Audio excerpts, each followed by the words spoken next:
একজন সাধারণ জনগণ পেয়েছি।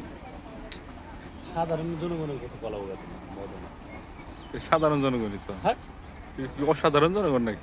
কোনো কিছুই না, সাধারণ না অসাধারণ। রেকর্ড হচ্ছে তো। ও কিন্তু অসাধারণ জনগণ। সাধারণ না অসাধারণ, আমি জনগণ। মাইদুল। আচ্ছা, একটা বিষয় নিয়ে একটা বিদ্যা চর্চা করি এখন।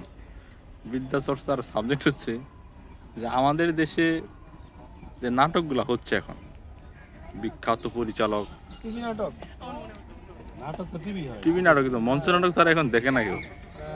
ওই ওল্ড এজ ভার্সন পাবলিক খায় না। যাই হোক, জনপ্রিয় একজন নাট্য পরিচালক হচ্ছে আমাদের কি অমি জানি, কাজল আরিফিন অমি। আরেকটা আছে না, এত কি আর নাম মনে থাকে। যাই হোক, এরা যে নাটকগুলো বানাচ্ছে বিশাল ভিউ হচ্ছে এখন। এই যে ব্যাচেলর, ফিমেল, কি জানি ব্যাটারিগুলি না আরো কি কি যেন বানাচ্ছে। এই বিষয়গুলো সম্পর্কে মতামতটা কি? নাটক ইন্ডাস্ট্রিটা আসলে কি উন্নত হচ্ছে, নাকি এগুলোর কোয়ালিটি হারাচ্ছে, না রুচির দুর্ভিক্ষ হচ্ছে? রুচির দুর্ভিক্ষ বলতে কিরকম, এইখানে যারা ডিরেক্টর আছে, অভিনয় করে, আমার কাছে মাঝে মাঝে মনে হয় এরা প্যাডের দায়ে এইটা করে। এদের টাকা পয়সা নাই ওইরকম, বা টাকা পয়সা ইনকাম নাই।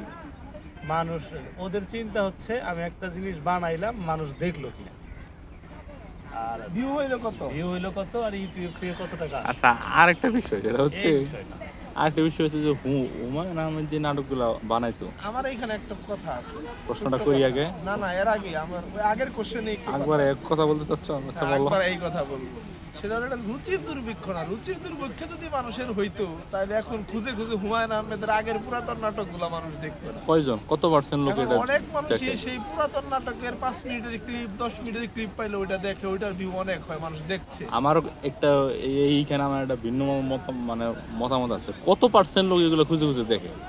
হয়তো তুমি দেখো, দেখে মনে হচ্ছে অনেকে দেখে, বাট এটা পার্সেন্টেজ অনেক কম। যদি তাই হইতো ওই ক্লিপগুলো এখন মিলিয়ন মিলিয়ন ভিউ হইতো, কিন্তু ওগুলো ভিউ নাই। তার মানে ওইগুলো মানুষ এখন দেখে না। তাহলে মানুষের আসলেই রুচির দুর্ভিক্ষ। মামুনুর রশিদ যে কথাটা বলছে, ডেফিনেটলি রুচির দুর্ভিক্ষ। কারণ রুচি হওয়ার জন্য তো কিছু ফিলোসফি ধারণ করা লাগে, একটা মানুষের নলেজ লাগে বা একটা ফিলোসফি লাগে। ফিলোসফি তো আমাদের দেশে নাই। এই হচ্ছে অবস্থা। আরেকটা যে বিষয়টা, সেটা হচ্ছে যে হুমায়ুন আহমেদ যে নাটকগুলো করছে, উড়ে যায় বকপঙ্খী, তারা তিনজনের বিশাল ঐতিহাসিক না, কালজয়ী বলতে পারি। হ্যাঁ, কালজয়ী যে সিরিজগুলো করছে, এইগুলোর মতো এখন লং লাস্টিং এরকম নাটকগুলো হচ্ছে না কেন? এইটা কারণ আছে। এখানে কিছু কিছু জিনিস আছে। একজন পরিচালক যদি উচ্চ শিক্ষিত না হয়, এডুকেটেড পারসন না হয়, তাহলে অনেক ঝামেলা আছে। তো এই কিরকম উচ্চ শিক্ষিত, কিরকম একটা পরিচালক মানে এই না যে আমার স্ক্রিপ্ট আছে, আমি একটা নাটক বানায় ফেলাইলাম, এরকম না। মার্কেট ভ্যালু বুঝে, মার্কেট কি চাচ্ছে এইটা দেখে যদি একজন পরিচালক কোনো কিছু পরিচালনা করে, ওটা অবশ্যই একজন পরিচালকের জ্ঞানের মধ্যে যে কম জ্ঞানের। মার্কেট ভ্যালু দেখবে না, তাহলে দেখবেটা কি? সে তার প্রোডাক্ট দেখবে, ভ্যালুয়েবল প্রোডাক্ট 2 দিন পরে হলেও ওটা সেল হয়, এটা মাথায় রাখতে হবে। হুমায়ুন আহমেদের নাটকের কথা যদি বলি বা মুভির কথা যদি বলি আমরা, ওইটা যখন সে বানাইতো তখন ওই রকম ভাবে তো এইরকম ইউটিউবও ছিল না, কোনো কিছুই ছিল না। আচ্ছা, আরেকটা বিষয়, সেটা হচ্ছে এখনকার নাটকের স্ক্রিপ্টে অশ্লীল কথাবার্তা বলা হয়, বকা দেওয়া হয়। এই বিষয়টা এই বিষয়টা কিভাবে দেখো? এটা আমার কাছে হচ্ছে যে মানুষকে হাসানোর জন্য যে বকা দিয়ে হাসাইতে হবে, স্ল্যাং ইউজ করে হাসাইতে হবে, এটা কি মানুষ হাসতে চায় না? দুই পাশে দুই মুখ ধইরা উপর দিকে টান দিয়ে ধরা, যে হাসবি না মানে আমি তোরা জোর করে হাসাবো। কিন্তু এই যে একটা যে ভাইরাল টপিক ঘুরে, গাঞ্জা খায় কুল ভাই না লেখাপড়া করবো কোন সময়, তো এই জিনিসটা ওই সময় তো মানুষ এত হাসতো না, কিন্তু এখন তো মানুষ হাসে। কারণ ওইখানে তো এই কথাটা তো হাসির কথাও না, কথা তো সত্য, নর্মাল একটা কথা। সে গাঞ্জা খায়, সে একজন গাঞ্জা খায়, পড়ালেখা করার টাইম আছে না, কিন্তু এইখানে আবার হচ্ছে কিছু কিছু সিচুয়েশন, মূলত হাসি জিনিসটা হচ্ছে সিচুয়েশন অনুযায়ী আমি কি সিচুয়েশনটা ক্রিয়েট করি। আচ্ছা, ভবিষ্যতে কি নাটক করার পরিকল্পনা আছে নাকি?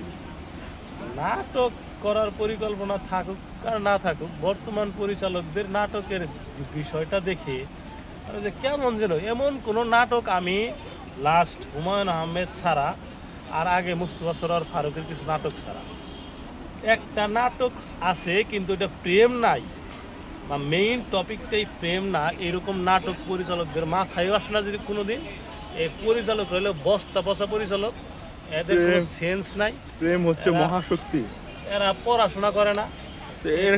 বর্তমান সময়ের যে অভিনেতা যারা আছে, অভিনয় যারা করে, এরা কোনোদিন আসাদুজ্জামান নূরের অভিনয় এরা জীবনে দেখে না।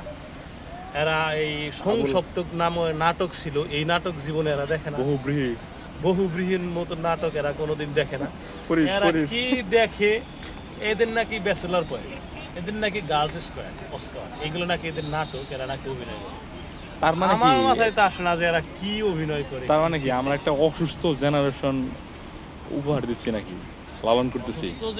এরা নাটক দেখে আন্ডারশেপ।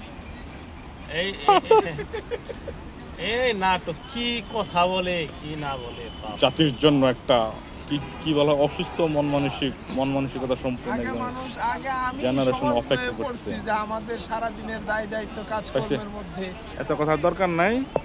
রুচির দুর্ভিক্ষ মানে আমাদেরই চলতেছে, ওরা ঠিকই আছে। কথা সত্য।